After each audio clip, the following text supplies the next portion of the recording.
আসসালামু আলাইকুম প্রিয় শিক্ষার্থীরা, ফজদারহাট অনলাইন স্কুল কার্যক্রমে তোমাদেরকে স্বাগত জানাচ্ছি। আশা করি সকলেই নিজ নিজ গৃহে অবস্থান করছো। সবসময় সৃষ্টিকর্তার কাছে তোমাদের সুস্বাস্থ্য কামনা করি। দীর্ঘদিন যাবৎ আমরা তোমাদের সাথে স্বাভাবিক যে শিক্ষাদান কার্যক্রম, সেই কার্যক্রমে আসতে পারছি না। এবং কেন আসতে পারছি না তোমরা সকলেই তা জানো। বিশ্বব্যাপী চলছে এক মহামারী, যে মহামারী বর্তমানে বাংলাদেশের প্রকোপ কিছুটা বেড়ে গেছে, যা আমাদের জীবনের জন্য ঝুঁকিপূর্ণ। এই ঝুঁকিকে মোকাবেলার জন্য এখন দেশব্যাপী কি চলছে? লকডাউন চলছে। এই লকডাউনের কারণে আমরা ঘর থেকে কেউ বের হব না। প্রয়োজনে, খুব অতীব প্রয়োজন ছাড়া আমরা রাস্তায় চলাফেরা করব না। এখন রাস্তায় চলাফেরার জন্য আমাদেরকে কি লাগবে? সরকারি অনুমতিপত্র লাগবে, তাই না? সে অনুমতিপত্র ছাড়া তুমি যদি চলাফেরা করতে যাও, তাহলে তোমার কি হবে? শাস্তি হবে। তাহলে শিক্ষার্থীরা, আমাদের শাস্তি হয় না, বিভিন্ন ক্ষেত্রে শাস্তি হয়। এই শাস্তি প্রদানের ভিত্তিটা কি তোমরা জানো? শাস্তি প্রদানের ভিত্তিটা নিশ্চয়ই সবাই জানো। শাস্তি প্রদানের ভিত্তিটা হলো আইন। আমরা একটা পরিবারের সদস্য, সবাই আমরা কোনো না কোনো পরিবারের সদস্য।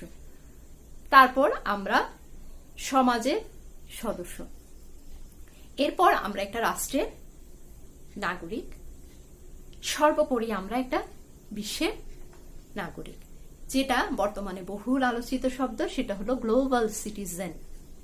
গ্লোবাল সিটিজেন, পুরো বিশ্ব এখন একটা সিটিজেন, রাষ্ট্র। তাহলে এই যে বিশাল একটা বিষয়, এটাকে সুন্দর, সুশৃঙ্খল, নিরাপদ এবং সবার জন্য উপকারী করার জন্য কিছু কি দরকার? কিছু নিয়ম নীতি দরকার, তাই না? সাধারণ কিছু নিয়ম নীতি দরকার, যে নিয়ম নীতিগুলো আমরা সবাই পালন করব। তাহলে এই নিয়ম নীতিগুলো হলো কি? এই নিয়ম নীতিগুলো কি বলা হয়? আইন। তাহলে আজকে আমার বিষয়বস্তু হলো আইন, স্বাধীনতা ও সাম্য, যেটা দশম শ্রেণীর পৌরনীতি ও নাগরিকতা বিষয়ের তৃতীয় অধ্যায়ে রয়েছে। শিক্ষার্থীরা, আমরা একজন নাগরিক হিসেবে, আমরা প্রত্যেকেই নাগরিক। আমরা যে দেশে জন্মগ্রহণ করি, সেই দেশ থেকে আমরা অধিকার ভোগ করছি, সুবিধা ভোগ করছি, তাই না? এই সুবিধা ভোগ করার জন্য, সকলের সমানভাবে সুবিধা ভোগ করার জন্য আমাদের কিছু দায়িত্ব, কর্তব্য আছে। তাহলে একজন নাগরিক হিসেবে রাষ্ট্রের আইন জানা থাকা আমাদের অবশ্যই কর্তব্য। তাহলে এই আইন কি? আইনের ইংরেজি প্রতিশব্দ হলো ল, যে শব্দটা এসেছে ল্যাগ শব্দ থেকে। ল্যাগ শব্দটির আবিধানিক অর্থ হলো স্থির। তাহলে আইন কথাটি সাধারণত ব্যবহৃত হয় নিয়ম নীতির ক্ষেত্রে, তাই না? নিয়ম নীতির ক্ষেত্রে বিধিবদ্ধ কিছু বিধান, তারপর সাধারণত বলা যায় রাষ্ট্র কর্তৃক আরোপিত কিছু বিধি নিষেধ, নিয়ম নীতি। আবার কিছু দিক আছে আমরা প্রথাগতভাবে পালন করে আসছি, তাই না? কিছু নিয়ম নীতি আছে যেটা আমরা ধর্মীয়ভাবে পালন করে আসছি। এই সবগুলো সমষ্টি হলো আইন। এখন আমি তোমাদেরকে আইনের একটি সংজ্ঞা দিচ্ছি। তা হলো, আইন হলো দীর্ঘদিন ধরে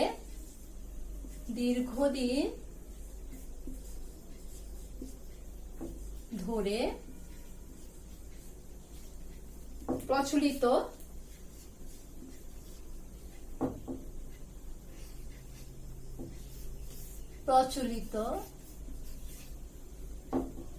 এমন কিছু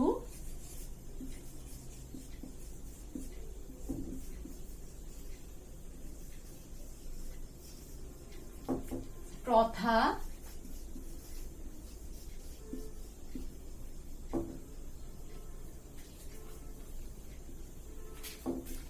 রীতিনীতি,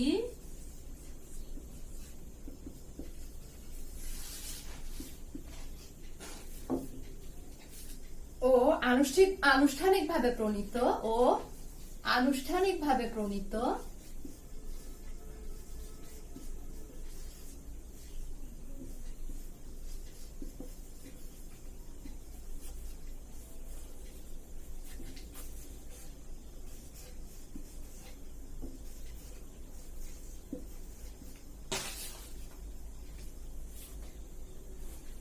এমন কিছু নিয়ম কানুন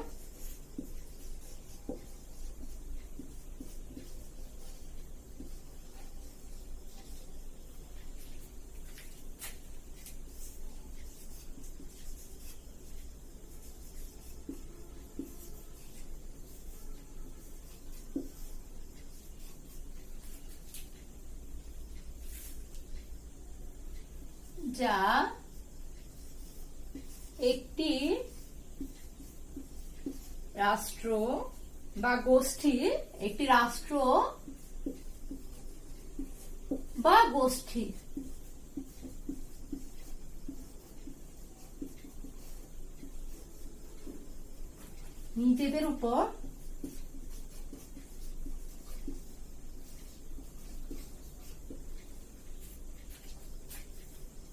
নিজেদের উপর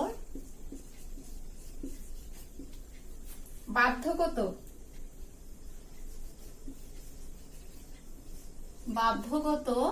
বা অবশ্য পালনীয়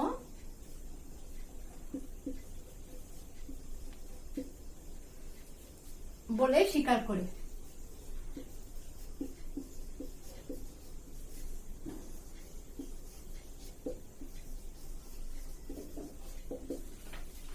তাহলে শিক্ষার্থীরা দেখো আইন কি? আইন হলো দীর্ঘদিন ধরে প্রচলিত এমন কিছু প্রথা, রীতিনীতি ও আনুষ্ঠানিকভাবে প্রণীত এমন কিছু নিয়ম কানুন যা একটি রাষ্ট্র বা গোষ্ঠী নিজেদের উপর বাধ্যগত বা অবশ্য পালনীয় বলে স্বীকার করে। তাহলে আমরা আইনের কিছু দিক দেখি। তাহলে আইন প্রথমত কি? আইনকে আমরা বলতে পারি প্রথা, আইনকে বলতে পারি আমরা রীতিনীতি, আইনকে আমি বলতে পারি যে আনুষ্ঠানিকভাবে প্রণীত হয়েছে এমন কিছু নিয়ম কানুন, অর্থাৎ কোন সার্বভৌম কর্তৃপক্ষ বা কোন রাষ্ট্র কর্তৃক প্রণীত হয়।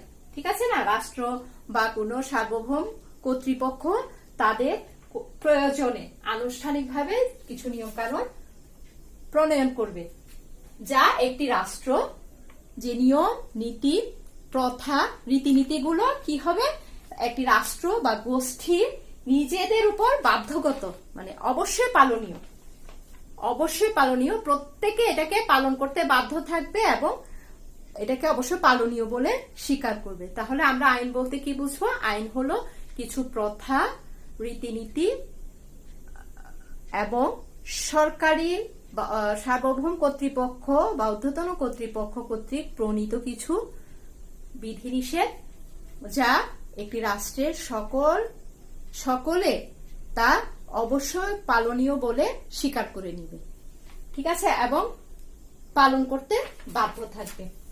তাহলে আমরা যদি সংজ্ঞাটা বিশ্লেষণ করি শিক্ষার্থীরা, আমরা সংজ্ঞা বিশ্লেষণ করলে আইনের কিছু বৈশিষ্ট্য সম্পর্কে জানবো, তাই না? আইনের কিছু বৈশিষ্ট্য আমরা বলতে পারি যে আইনের বৈশিষ্ট্যগুলো হলো আইনের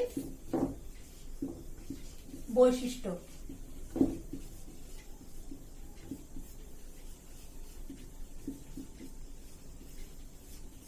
আইনের বৈশিষ্ট্য কি? সংজ্ঞাটা যদি আমরা বিশ্লেষণ করি, আমরা আইনে প্রথম বৈশিষ্ট্যটা পাবো কি? যে বিধিবদ্ধ নিয়মাবলী,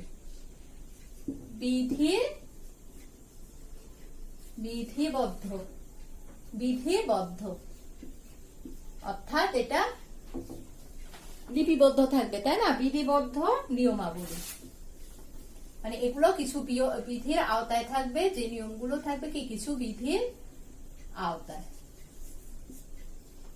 তারপর থাকবে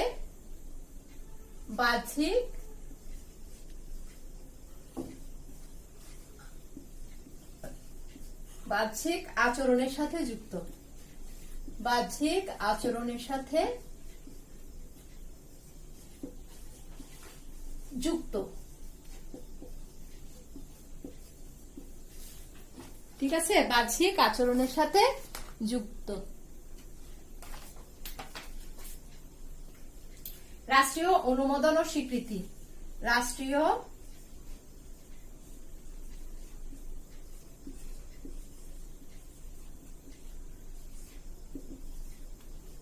অনুমোদন ও স্বীকৃতি।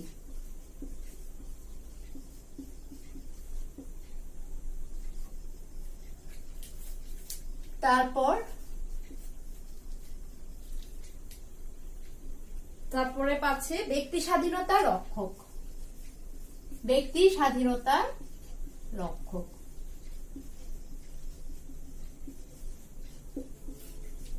ব্যক্তি স্বাধীনতা রক্ষক। তারপর হলো সার্বজনীন, সার্বজনীন। শিক্ষার্থীরা, বিধিবদ্ধ নিয়মাবলী, বিধিবদ্ধ নিয়মাবলী কি? বিধিবদ্ধ নিয়মাবলী হলো আইন। আমরা জানি যে আইন হলো কতগুলো রীতিনীতি,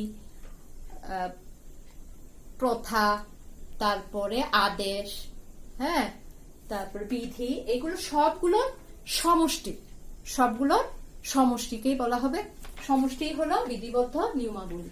অর্থাৎ শুধু একটা মাত্র না, অনেকগুলো।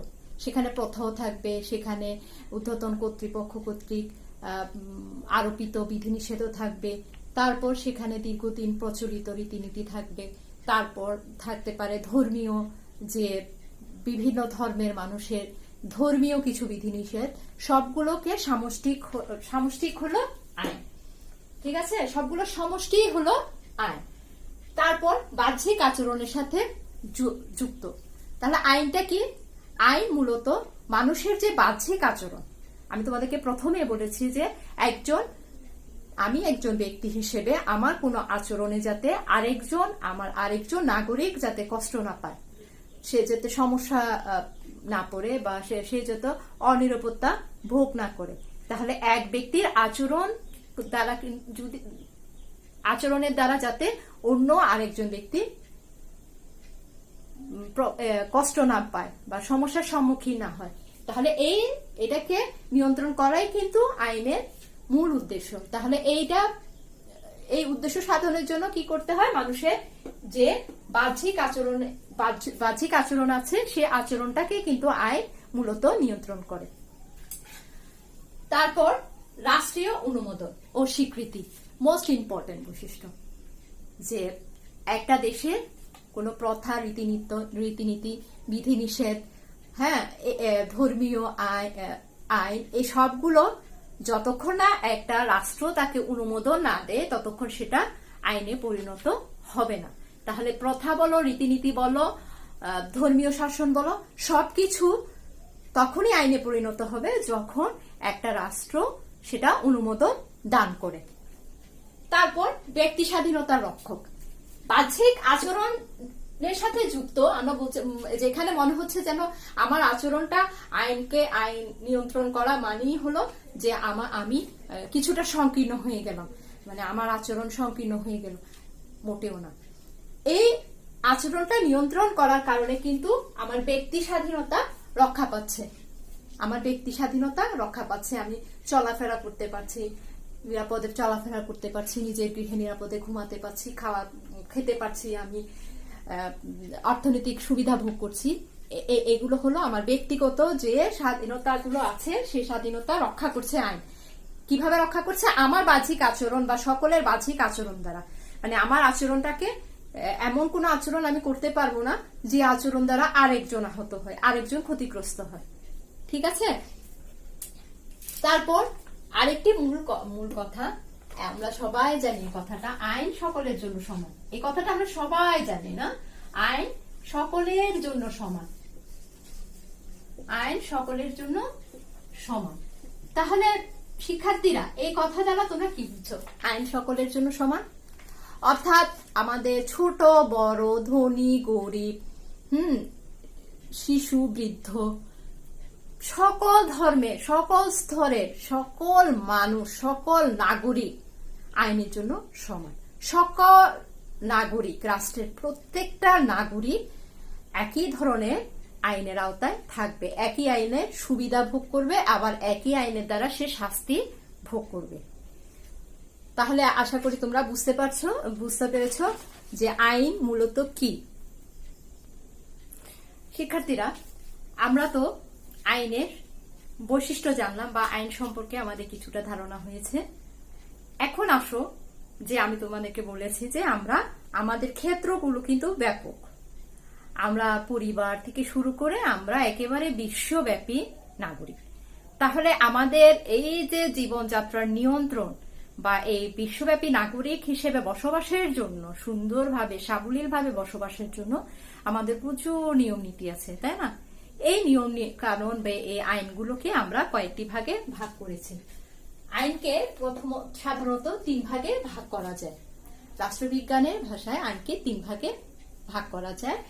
তাহলে প্রথম আইনটা হলো সরকারি আইন। এখন আসো সরকারি আইন কি। সরকারি আইন হলো সরকারের সাথে, আমরা জানি রাষ্ট্র পরিচালনার জন্য প্রত্যেক দেশের একটা সরকার থাকে, তাই না? যার কাজ হলো রাষ্ট্র পরিচালনা করা। জনগণের নির্বাচিত প্রতিনিধি দ্বারা এই সরকার পরিচালিত হয়। তাহলে এই যে সরকার একটা সংগঠন, এই সরকারের সাথে ব্যক্তির যে সম্পর্ক, সেই সম্পর্ক নিয়ন্ত্রণের জন্য যে আইনগুলো আছে তা হলো সরকারি আইন। সরকারি আইনকে আবার 3টা ভাগে ভাগ করা যায়: ফৌজদারি আইন ও দণ্ডবিধি, প্রশাসনিক আইন এবং সাংবিধানিক আইন। তাহলে ফৌজদারি আইন ও দণ্ডবিধি। ফৌজদারি আইন ও দণ্ডবিধি এটাকে ইংরেজিতে বলা হয় ক্রিমিনাল ল। ফৌজদারি আইন বা দণ্ডবিধি শব্দটা তোমরা প্রচুর শুনো। তোমাদের আমার ধারণা যে তোমরা এই শব্দটার সাথে পরিচিত। তাহলে এই ফৌজদারি আইন বা দণ্ডবিধি কি? ফৌজদারি আইন ও দণ্ডবিধি হলো অপরাধী চিহ্নিতকরণ, অপরাধীর অপরাধ চিহ্নিতকরণ এবং তাকে বিচারের আওতায় বা শাস্তির আওতায় আনার যে নিয়মগুলো, যে আইনগুলো, সেগুলোকে বলা হয় ফৌজদারি আইন ও দণ্ডবিধি। অর্থাৎ একজন ব্যক্তিকে অপরাধী হিসেবে চিহ্নিত করা এবং সে অপরাধী কিনা তার বিচার করা এবং তাকে বিচারের আওতায় আনা। হ্যাঁ, তার বিচারের আওতায় আনা। এই যে নিয়ম কানুনগুলো, আইনগুলো আছে, এগুলো হলো ফৌজদারি আইন ও দণ্ডবিধি। যেমন আমরা বলতে পারি যে আমরা রাস্তাঘাটে চলি, তাই না? এখানে যে গাড়ি চলাচলের নিয়ন্ত্রণের যে আইন, হ্যাঁ, তারপরে আমি একটা স্বাস্থ্য সেবার জন্য, আমাদের স্বাস্থ্য সুরক্ষার জন্য আমরা যে আইনের আওতায় পড়ব, হ্যাঁ, স্বাস্থ্য অধিকারটা আদায় করার জন্য, স্বাস্থ্য সেবা নিশ্চিত করার জন্য, এগুলো নিশ্চিত করার জন্য যে আইনগুলো আছে, সেই আইনগুলো নিশ্চিত করার জন্য যে আইনগুলো আছে, সেই আইনগুলোই হলো ফৌজদারি আইন ও দণ্ডবিধি বা সরকারি আইন। তারপর হলো প্রশাসনিক আইন। প্রশাসনিক আইন কি? প্রশাসনিক আইন হলো, আমরা জানি যে সরকার একটা প্রতিষ্ঠান, এই প্রতিষ্ঠানে কতগুলো অঙ্গ প্রতিষ্ঠান রয়েছে। এই সরকারকে পরিচালনা করার জন্য কতগুলো ক্ষুদ্র ক্ষুদ্র প্রতিষ্ঠান রয়েছে, তাই না? এটাকে বিস্তরণ করা হয়েছে, মানে কার্যক্রমকে সুন্দরভাবে আমরা অন্যান্য অধ্যায়ে জেনেছি যে সরকারের বিভিন্ন প্রশাসনিক স্তর রয়েছে। এই যে স্তরগুলো আছে, এই এই সব বিভাগগুলোর যে প্রশাসনিক দিকটা আছে, সেই প্রশাসনটা কিভাবে চলবে, এখানে প্রশাসনিক কর্মকর্তার কার কতটুকু ক্ষমতা, এই প্রশাসনিক কর্মকর্তাগুলো কিভাবে নিয়োগদান করা হবে, এই সবগুলো মিলে যে আইন, সেগুলোকে বলা হয় প্রশাসনিক আইন। তারপর সাংবিধানিক আইন। সাংবিধানিক আইন কি? আমরা জানি যে আমাদের প্রত্যেক দেশেরই একটা সংবিধান আছে। আমাদের বাংলাদেশের একটা সুন্দর সুলিখিত সংবিধান আছে। এই সংবিধান কিছু আইন বা কিছু বিধিবদ্ধ নীতি নির্ধারণ করেছে। আমি খুব কমন ভাবে আমরা বলতে পারি যে আমরা মতামত প্রকাশ করতে পারছি, তাই না? আমরা যে যার মতো মতামত প্রকাশ করতে পারছি। তাহলে এই মতামত প্রকাশের জন্য, যে আমার মতামত স্বাধীনভাবে মতামত প্রকাশ করা নিশ্চিত জন্য যে আইন, যে বিধানটা আছে সেটা কে নির্ধারণ করেছে? সংবিধান নির্ধারণ করেছে। তাহলে সেটা হবে কি? সাংবিধানিক আইন। এরপরে আসো বেসরকারি আইন। বেসরকারি আইন কি? আমাদের বেসরকারি কিছু প্রতিষ্ঠান আছে, তাই না? আমাদের বেসরকারি অনেকগুলো ব্যক্তিগত প্রতিষ্ঠান আছে। সেই ব্যক্তি, অর্থাৎ এটাকে বলা যায় ব্যক্তির সাথে ব্যক্তির সম্পর্ক। একজন ব্যক্তির সাথে ব্যক্তির সম্পর্কের যে আইনগুলো আছে সেগুলো হলো বেসরকারি আইন। ঠিক আছে? যেমন এগুলো বলা যায় জমি জমা সংক্রান্ত আইন। হ্যাঁ, এই আইনগুলো কিন্তু বেসরকারি আইনের মধ্যে পড়বে। তারপর আন্তর্জাতিক আইন। আন্তর্জাতিক আইন, আমরা বলেছি যে আমরা বিশ্বের নাগরিক, আমরা বিশ্বের নাগরিক, তাই না? এই বিশ্বের নাগরিক হিসেবে আমরা একটা রাষ্ট্র আরেকটা রাষ্ট্রের সাথে সম্পর্কিত। আমরা এক বিশ্বের মানুষের সাথে একটা রাষ্ট্রের মানুষের সাথে আরেকটা রাষ্ট্রের মানুষ কোনো না কোনো ভাবে সম্পর্কিত হচ্ছে। একটা রাষ্ট্রের সরকারি প্রতিষ্ঠানের সাথে আরেকটা রাষ্ট্রের সরকারি প্রতিষ্ঠানে কোনো না কোনো ভাবে সম্পর্কিত হচ্ছে। তাহলে এই সম্পর্কটা, একটা রাষ্ট্রের সাথে আরেকটা রাষ্ট্রের সম্পর্কটা সুন্দরভাবে পরিচালনার জন্য যে আইনগুলো প্রণীত হয়েছে সেই আইনগুলোকে বলা হয় আন্তর্জাতিক আইন। আন্তর্জাতিক আইন সাধারণত সকল রাষ্ট্র সর্বসম্মতভাবে যে চূড়ান্ত নিয়ম নীতিগুলো পালনের জন্য নির্ধারণ করে সেগুলি হলো আন্তর্জাতিক আইন। তো শিক্ষার্থীরা, আশা করছি তোমরা আমার এতক্ষণে আলোচনা স্পষ্ট বুঝতে পেরেছো। এখন আমি তোমাদের জন্য কিছু জ্ঞানমূলক প্রশ্ন দিব। এই প্রশ্নগুলোর উত্তর তোমরা বাসায় বের করে পড়বে। এগুলো তোমাদের এসএসসি পরীক্ষার জন্য খুবই গুরুত্বপূর্ণ এবং তোমাদের গুরুত্বের ভিত্তিতে আমি প্রশ্নগুলো তোমাদের জন্য নির্ধারণ করেছি। শিক্ষার্থীরা, আমি আইন, স্বাধীনতা এবং সাম্য বিষয় অধ্যায়টুকুর যে অংশটুকু তোমাদেরকে এতক্ষণ পড়িয়েছি সেই অংশের থেকে আমি কিছু জ্ঞানমূলক প্রশ্ন তোমাদের জন্য বের করেছি, যে প্রশ্নগুলো তোমাদের পরীক্ষার জন্য অনেক অনেক গুরুত্বপূর্ণ।